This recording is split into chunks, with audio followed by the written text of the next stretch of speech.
Movie sneak channel பார்த்துட்டு இருக்க அனைத்து நண்பர்களுக்கும் வணக்கம். நாம இன்னைக்கு பார்க்க போற மூவி 2023ல ரிலீஸ் ஆன American thriller movie beneath as all. So இந்த மூவி வந்து 1912 ஏடியில் ஸ்காண்டினேவியாவில் ஆரம்பிக்கிற மாதிரி காட்டுறாங்க. அந்த கண்ட்ரி ரொம்ப அழகாக இருக்குது. அப்போ ஒரு அம்மாவும் பொண்ணும் காட்டில் நடந்து போயிட்டு இருக்காங்க. அந்த பொண்ணு அப்படியே விளையாடிட்டே இருக்கா. அம்மா வந்து அங்கே துணியெல்லாம் காய வச்சுட்டு இருக்காங்க. திடீர்னு பார்த்தா பொண்ணு கத்துற மாதிரி இருக்கு. ஓடி போய் பார்க்குறாங்க. பொண்ணை யாரோ கொலை பண்ணி போட்டிருக்காங்க. அந்த அம்மா அப்படியே அழறாங்க. அந்த நேரத்தில் பார்த்தா காட்டில் யாரோ ஒருத்தன் ஓடிக்கிட்டு இருக்கான், ஒரு மனுஷன். அவனை கொஞ்சம் குரூப் ஆஃப் பீப்புள் அவங்க கையில் வில் அம்பெல்லாம் வச்சிருக்காங்க. அவங்க அவனை வந்து கடைசியில் பிடிச்சிடுறாங்க. அவங்க அவனை பிடிச்சிட்டு ஒரு சவப்பெட்டி மாதிரி இருக்கு. அதுக்குள்ள போட்டு அவனை அடைச்சிடுறாங்க. அதுக்கு மேலே கொஞ்சம் ஏதோ எழுத்துக்கள்லாம் இருக்கு.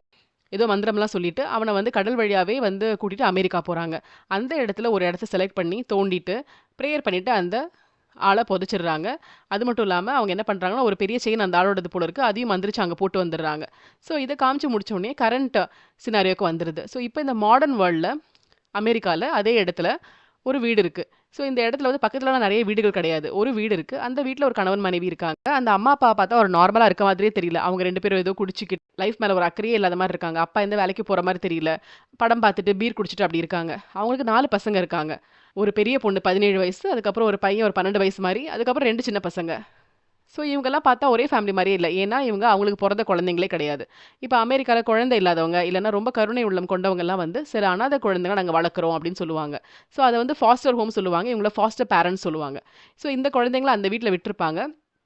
அங்க சோஷியல் சர்வீஸ் ஏஜென்ட் அடிக்கடி வந்து பார்ப்பாங்க. நல்லபடியா குழந்தை வளர்க்குறாங்களா பார்ப்பாங்க. பார்த்துட்டு மாசம் மாசம் இந்த குழந்தைங்கள வளர்க்கறதுக்காக ஒரு அமௌண்ட் குடுப்பாங்க. ஸோ இதில நல்லாவே தெரியுது இந்த அப்பா, அம்மா இந்த பணத்துக்காக தான் இந்த 4 பேர வளர்க்குறாங்க. கொஞ்சம் கூட அன்பு, பாசம் இருக்க மாரி தெரியல. இதில அந்த பெரிய பொண்ணு பேரு ஜூலி. அவ தான் நம்ம ஹீரோயின். அவங்க என்ன பண்றாங்க, ஒரு நாள் சும்மா பக்கத்தில அப்படியே இந்த தோட்டத்த பார்த்துட்டே இருக்காங்க. அங்க பார்க்கும்போது ஒரு சின்ன சிட்டுக்குருவி அது கீழ விழுந்திருக்கு. "ஓ! நான் உனக்கு கேர் குடுப்பேன். பத்திரமா பார்த்துக்கிறேன்னு" எடுத்துட்டு வராங்க. வீட்ல வந்து ஒரு ஷூ பாக்ஸ்ல வச்சு கட்டிலுக்கு அடியில வச்சிடுறாங்க. ஸோ அவங்களால வெளியில கூட வச்சுக்க முடியல. அந்த அளவுக்கு இந்த பேரண்ட்ஸ் வந்து ரொம்ப ஸ்ட்ரிக்ட்ன்னு தெரியுது. ஆனா தம்பிய கூப்பிட்டு காட்டுறாங்க. "இங்க பார்த்தியா அழகான பறவை இருக்கு."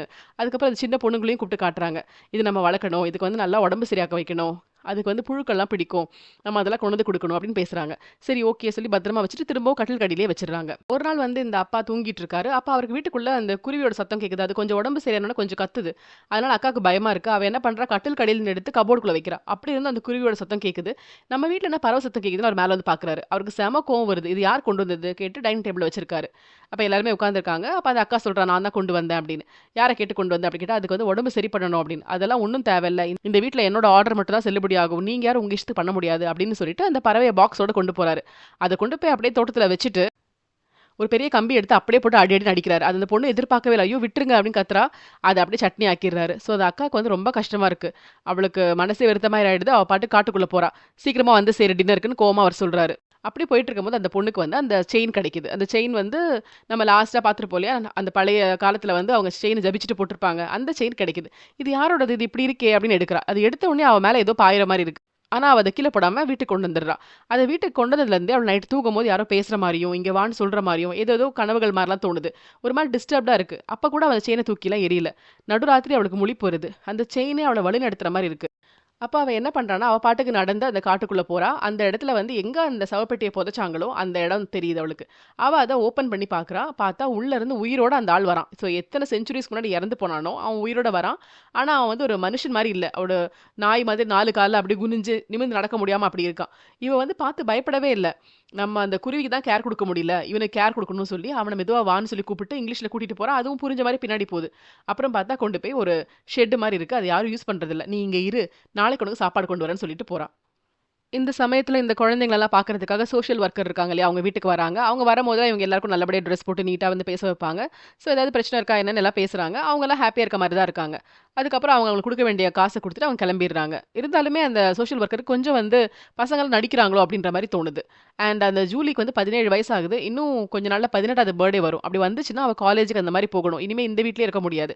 ஸோ அதுக்காக அவ என்ன முடிவு பண்ணியிருக்கா, அந்த பொண்ணுக்கு நல்ல வாழ்க்கை கிடைக்கணும் அப்படின்னு அவங்க யோசிச்சுட்டே போறாங்க. அப்பா இருக்காரு இல்லையா? அவர் வந்து ஒரு பப்ல வந்து குடிக்கிறாரு. அதுக்கப்புறம் அங்க வந்து அ சூதாட்டத்துல ஈடுபடுறாரு.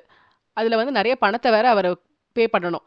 கடன் இருக்கு. அப்ப கூட அவர் அங்க போய் விளையாடுறாரு. ஏன்னா, இப்ப காசு கிடைச்ச உடனே முதல் வேலையா விளையாட போறாரு. அவருக்கு அடிக்ஷன் ஆயிடுச்சு.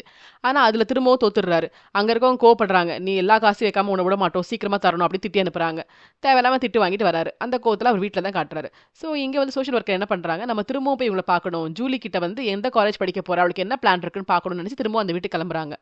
வீட்டுக்கு வர அப்பா வந்துட்டு சில பொருட்கள்லாம் குடுக்குறாங்க. ஜூலி தெரியாம கீழ போட்டுர்றா. பலார்ன்னு கன்னத்துல அடிக்கிறாரு.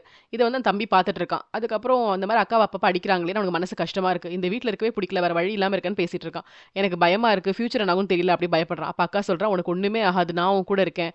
நான் எப்பவுமே உன்ன பார்த்துப்பேன்" அப்படின்னு சொல்றா. அடுத்த நாள் ஜூலி என்ன பண்றான்னா, அவங்க தம்பியே கூட்டிட்டு போறா.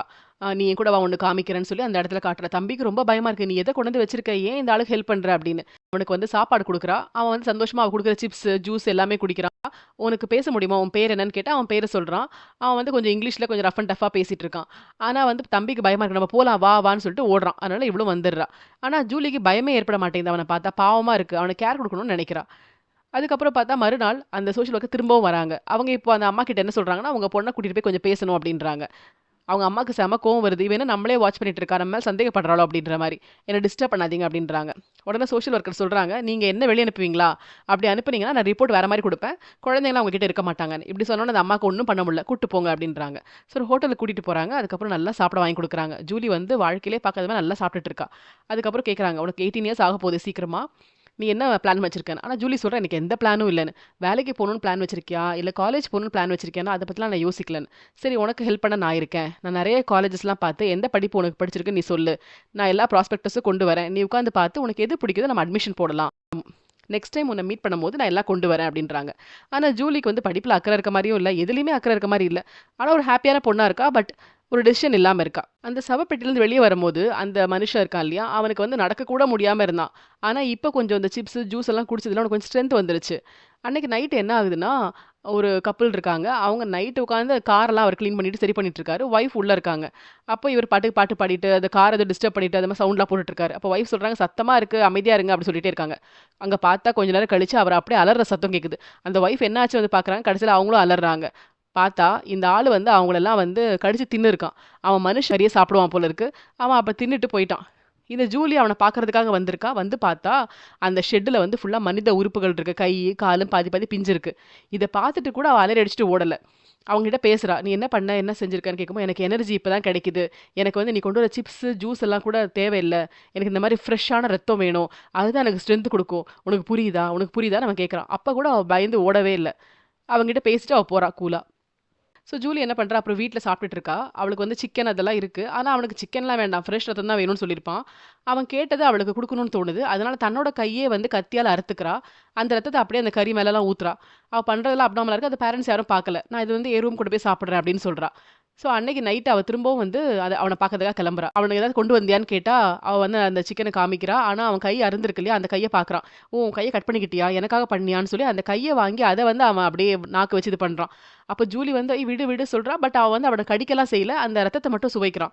அவன் சுவைச்சுட்டு என்ன பண்றான்னா, "இது ரொம்ப டேஸ்ட்டா இருக்கும் தெரியுமா?" அப்படி சொல்லிட்டு அவனோட கைய அவன் அறுத்துக்கிறான். அதுல ரத்தமா கொட்டுது. "நீ இத குடின்னு" சொல்றான். ஜூலி உடனே அத குடிக்கிறா. அவளுக்குள்ள ஒரு மாற்றம் ஏற்படுது. அவ ரொம்ப ரசிச்சு அந்த ரத்தத்த குடிக்கிறா. ஏதோ வேம்பயர் குடிக்கிற மாரி. அப்புறம் அவ வீட்டுக்கு போயிடுறா. ஸோ அவளுக்குள்ள ஒரு மாற்றம் நடக்குது. யாருமே கண்டுபிடிக்கல. இந்த சோஷியல் ஒர்க்கர் வந்து ஜூலிக்கு எந்த காலேஜ் குடுக்கலாம், அதுக்கான ப்ராஸ்பெக்டஸ்லாம் எடுத்துட்டு போறாங்க. அப்போ அந்த கார்ல இருக்க எஃப்எம் ரேடியோல சொல்றாங்க, "நேத்து நைட்டு இந்த ஏரியால வந்து 2 பேர கொலை பண்ணியிருக்காங்க. உடம்பெல்லாம் வந்து பீஸ் பீஸா ஆக்கி, பாதி கறியெல்லாம் காணோம். ஸோ எந்த அனிமல் பண்ணுச்சுன்னு போலீஸுக்கு தெரியல" அப்படின்னு பேசிட்டு இருக்காங்க. இத கேட்ட உடனே நம்ம சோஷியல் ஒர்க்கருக்கு ரொம்ப ஷாக்கா இருக்கு.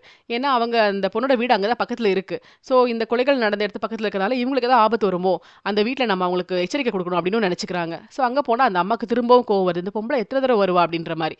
"நான் உங்க பொண்ண பார்த்தே ஆகணும்" அப்படின்னு சொல்றாங்க. அம்மா வந்து ஃபர்ஸ்ட் அலோ பண்ணல. அதனால அவங்க கோவமா சண்டை போட்டுட்டு அதுக்கப்புறம் இந்த பொண்ண பார்க்க போறாங்க. இப்ப ஜூலி வந்து அதுக்கு முந்தின நாள் பார்த்த மாரியே இல்ல. அவ ஒரு மாரி அப்நார்மலா இருக்கா. எப்ப இந்த ரத்தத்தெல்லாம் குடிச்சாளோ ஒரு மாற்றம் ஏற்பட்டுருச்சு அவளுக்கு. அன்னைக்கு கலகலன்னு பேசினவ, இன்னைக்கு ஒரு மாரி பேசுறா. "ஜூலி உனக்கு என்ன படிக்கணும்? இங்க பாரு நெறைய காலேஜோட அட்மிஷன் ஃபார்ம்ஸ்லாம் இருக்கு பாருன்னு." அவ எதுலயுமே இன்ட்ரெஸ்ட் இல்லாம பார்க்குறா. "எனக்கு தெரியல. எனக்கு என்ன படிக்கணும்னு தோணல. எனக்கு இன்ட்ரெஸ்ட்டே இல்ல" அப்படின்றா. ஒரு மாரி டல்லா இருக்கா. "உனக்கு உடம்பு சரியில்லையா ஜூலி?" "அதெல்லாம் ஒண்ணும் இல்ல" அப்படின்னு. அப்ப பார்த்தா கையில கட் ஆயிருக்கு. "அது காட்டு" அப்படின்னா, "அதெல்லாம் ஒண்ணும் பிரச்சனை இல்ல. தெரியாம கட் ஆயிடுச்சுன்னு" சொல்லி கொஞ்சம் கோவமா சொல்றா. ஜூலியோட கேரக்டர் வந்து இவங்களுக்கு புதுசா இருக்கு. ஏன் ஒரு மாரி இருக்கா அப்படின்னு தெரியல. "நீ உனக்கு செலக்ட் பண்ணி வை. நானும் உனக்காக பார்த்து வைக்கிறேன். இன்னும் நெறைய காலேஜ் பார்க்குறேன்" அப்படின்னு சொல்லிட்டு கீழ இறங்குறாங்க. அப்ப அந்த அம்மா கிட்ட சொல்றாங்க, "ஜூலி கிட்ட ஏதோ அப்நார்மல் இருக்க மாரி இருக்கு. அவளுக்கு ஏதாவது பிரச்சனையா? டீனேஜ்ல பொண்ணுங்க இப்படிதான் இருப்பாங்க. நீங்க கொஞ்சம் கவனிச்சுக்கோங்க நல்லா" அப்படின்னு. "நாங்க நல்லா தான் கவனிக்கிறோம். சின்ன வயசுல ஜூலி இப்படிதான். 3 வருஷமா இங்க இருக்கா. எல்லார்கிட்டயும் மிங்கிள் ஆக மாட்டா. கொஞ்சம் டிஃபிகல்ட் சைல்டு தான். நீங்க ரொம்ப ஓவரா பண்ணாதீங்க. அவ இப்படிதான் பழகுவான்னு" அந்த அம்மா சொல்றாங்க. அந்த வீட்லருந்து போகும்போது அந்த சோஷியல் ஒர்க்கர் சொல்லியிருப்பாங்க. அந்த 2 சின்ன பொண்ணுங்க ஓடிக்கிட்டு இருக்கும். அத பத்தி இந்த லேடி கவலைப்படுறாளான்னு தெரியல. "கொஞ்சம் குழந்தைங்கலாம் சேஃபா பார்த்துக்கங்க" அப்படின்றாங்க. "என் குழந்தை வளர்க்க எனக்கு தெரியும். நீங்க போங்கன்னு" திமிரா அந்த அம்மா சொல்றாங்க. இவங்களுக்கு என்னவோ அந்த வீடு சரியா இருக்க மாரியே தோணல. குழந்தைங்களுக்கு சேஃப்டியா இருக்க மாரியும் தெரியல. அப்போ போலீஸ் ஆஃபீசர் ஒருத்தர் இவங்களுக்கு ஃப்ரெண்டு. ஸோ அவங்க கிட்ட பேசுறாங்க. "இந்த கொலைகள் பத்தி என்ன தெரியும்?" அப்படின்னு. "கொலைகள பத்தி ஒண்ணுமே தெரியல. மனுஷன் கொன்ன மாரியே இல்ல. எந்த அனிமல் தெரியலன்னு" பேசிட்டு இருக்காரு. பக்கத்துல இந்த ஃபேமிலி இருக்கு. அது கொஞ்சம் புரொடெக்ஷன் தேவைப்படும் அப்படின்னு பேசிட்டு இருக்காங்க. அப்ப இந்த வீட்ல அந்த பொண்ணுங்க, சின்ன பொண்ணுங்க இருக்காங்க இல்லையா? அவங்க என்ன பண்றாங்க, அந்த ஃபாரஸ்ட்குள்ள அப்படி விளையாடுற மாரி விளையாடிட்டு இருக்காங்க. அப்ப அம்மா சொல்றாங்க, ஹாஃப் அன் ஹவர்ல டின்னர் ரெடி ஆயிடும் வந்துருங்க" சொல்லிட்டு உள்ள போறாங்க. இந்த பொண்ணுங்க உடனே "அங்க உள்ள போலாமாடி?" அப்படின்னு கேட்டுட்டு கேட்டு உள்ள போறாங்க. அவங்க அப்படியே காட்டுக்குள்ள போயிடுறாங்க. அப்புறம் இந்த அம்மா வந்து பார்க்குறாங்க, குழந்தைங்கள காணோம். உடனே போலீஸ் கம்ப்ளைண்ட் பண்றாங்க. அதே நேரத்துல இங்க வந்து சோஷியல் ஒர்க்கர் கிட்ட அந்த போலீஸ் ஆஃபீசர் பேசிட்டு இருக்காரு இல்லையா? அவருக்கு கால் வருது. அவர் சொல்றாரு, "நீங்க சொன்ன அதே ஏரியால 2 குழந்தைகள காணோமான்னு." "ஐயோ! அது அந்த வீடு தான்" அப்படின்னு சொல்லிட்டு இவங்க ஓடுறாங்க. போலீஸ் ஆஃபீசர், அப்புறம் மத்தவங்க, அந்த அம்மா எல்லாருமே ஓடுறாங்க. குழந்தைங்க பேர சொல்லி கூப்பிட்டுட்டே போறாங்க. இப்ப பார்த்தா குழந்தைங்கள காணோம். ஒரு குழந்தை சுத்தமா காணோம். ஒரு குழந்தை வந்து பார்த்தா இறந்து கிடக்குது. அது கிட்ட இருந்து ரத்தத்த மட்டும் உறிஞ்ச மாரி இருக்கு. ஸோ 2 பெண் குழந்தைங்களும் இறந்துட்டாங்க. இப்ப அந்த அம்மா வந்து அழுதுட்டு இருக்காங்க. அவங்க வந்து பணம் போச்சேன்னு அழுறாங்களா? இல்ல குழந்தைங்க மேல உண்மையான பாசம் வச்சு அழுறாங்களான்னு தெரியல. அந்த அம்மா ரொம்ப அழுதுட்டு இருக்காங்க. இப்ப ஜூலி திரும்பவும் அந்த ஆள மீட் பண்றா. ரத்தத்த குடிக்கிறா. இப்ப பார்த்தா அவளுக்கு பல்லெல்லாம் மாறுது. அவளுக்கு அந்த வேம்பயர் மாரி நீட்டிட்டமா பேய் பல்லு மாரிலாம் வருது. ஸோ இவளும் அந்த ஆளோட இனத்துக்கு மாறிட்டான்னு தெரியுது. ஸோ ஒரு நாள் நைட் ஆகுது. அந்த நைட்ல வந்து பார்த்தா அந்த பையன் அப்படியே வீட்ல இருக்கான். பார்த்தா ஒரு உருவம். அப்நார்மலா பேய் மாரி ஒரு ஆம்பள வரான். அதாவது அந்த கஃபின்லேருந்து வந்த அந்த ஆளு உருமாறி இருக்கான் இப்போ. இப்ப இவளுக்கு எப்படி பல்லெல்லாம் வந்துச்சோ, அத விட அவன் விகாரமா மாறியிருக்கான். உடனே அவன் பயந்துட்டு போய், "அப்பா, அப்பா வீட்ல யாரோ இருக்காங்கப்பா" அப்படின்னு சொல்றான். அவங்க அப்பா உடனே பிஸ்டல் எடுத்துக்கிறாரு. யாருன்னு பார்க்குறாரு. தேடிட்டே போறாரு. அப்படி தேடிட்டு போனா, ஒரு அப்நார்மலான ஆள பார்க்குறாரு. அவள சுடலான்னு பார்க்குறாரு. அதுக்குள்ள பார்த்தா நம்ம ஜூலி அங்க வரா. "ஜூலி தள்ளி போ! நீ என்ன பண்ணிட்டு இருக்க?" அப்படின்னு கேட்டா, ஜூலியோட பல்லெல்லாம் ஒரு மாரி இருக்கு. அப்பா அத எதிர்பார்க்கவே இல்ல. ஜூலி அவங்க அப்பாவ கொன்னுடுறா. அதுக்கப்புறம் அந்த அம்மா வந்து அந்த பையன கூட்டிட்டு போய் தனியா ஒரு ரூம்ல இருக்காங்க. வெளிய புருஷன் இறந்துக்கிறத பார்த்து அழுறாங்க. இப்ப பார்த்தா அந்த அசிங்கமான ஆள் இருக்கான் இல்லையா? அவன் உள்ள வந்துடுறான். இந்த நேரத்துல சோஷியல் ஒர்க்கருக்கு ஏதோ ஒரு டவுட் வருது. அந்த இடத்துக்கு அவங்க கிளம்பி போறாங்க. அங்க ஏதோ ஆபத்து இருக்கு அப்படின்னு தோணுது. அவங்க அந்த பக்கம் போறாங்க. இங்க வந்து என்ன ஆகுதுன்னா, அந்த ஆள் வரான் உள்ள. அண்ட் அந்த அம்மாவ வந்து கடிச்சு கொதறி கொன்னுடுறான். அப்ப அந்த பையன் அக்கா, அக்கான்னு சொல்லி கூப்பிட்டுட்டு இருக்கான். அந்த நேரத்துல அந்த ஆள் இருக்கான் இல்லையா? அந்த பையன அட்டாக் பண்றதுக்கு பக்கத்துல போறான். அந்த ஆள் அவன கொலை பண்ண போம்போது ஜூலிக்கு ஞாபகம் வருது. தம்பிய எப்படி கவனிச்சுக்கிட்டோம். நான் உனக்கு எப்பவுமே பாதுகாப்பா இருப்பேன்னு சொன்னது, அவனுக்கு கதை சொன்னது, அவன் கூட நடந்ததெல்லாம் ஞாபகம் வருது. உடனே சொல்றான், அவள எதுவும் பண்ணாதன்னு. ஆனா அவன் கேட்கறதா இல்ல, பக்கத்துல போறான். இப்ப ஜூலி என்ன பண்றா, ஒரு பெரிய அயர்ன் ராட் வச்சு அந்த ஆள குத்திடுறான். ஸோ அந்த ஆள் அப்படியே இறந்து விழுந்துடுறான். அவன் இறந்து விழவும், ஜூலியும் அப்படியே பீஸ் பீஸா வெடிச்சு விழுந்துடுறா. ஸோ அங்க எல்லாருமே இறந்து போயிடுறாங்க. பையன் மட்டும் இருக்கான். சோஷியல் ஒர்க்கர் கரெக்ட்டா வராங்க. போலீஸ் கால் பண்றாங்க. ஸோ அவங்க அந்த பையன காப்பாத்தி பத்திரமா கூட்டிட்டு போறாங்க. இதோட இந்த படம் முடியுது. ஸோ இந்த படம் வந்து ஏதோ ஒரு செஞ்சுரியில யாரையோ ஒரு கெட்டவன வந்து புதைச்சிருப்பாங்க. அவன் பல செஞ்சுரி உயிரோட வந்திருப்பான். ஆனா அந்த இடத்துல வந்து அன்புக்காக ஏங்குன ஒரு பொண்ணு, மத்தவங்களுக்கு அன்பு குடுக்கணும்னு நெனச்ச பொண்ணு, இவன பார்த்து பயந்திருக்கவே மாட்டா. இவன் கொலை பண்றத சீரியஸா எடுத்திருக்க மாட்டா. இவனுக்கு ஹெல்ப் பண்ணணும்னு நெனச்சு தப்பான வழியில போயிருவா. கடைசில இவளும் ஒரு வேம்பயர் மாரி ஒரு கெட்டவளா மாறிடுறா. அப்புறம் கடைசில மொத்தமா எல்லார் குடும்பமே அழிஞ்சிருது. இந்த ஒரு தம்பி மட்டும் தப்பிக்கிறான். அவனுக்கு மட்டும் நல்ல வாழ்க்கை கிடைக்குது.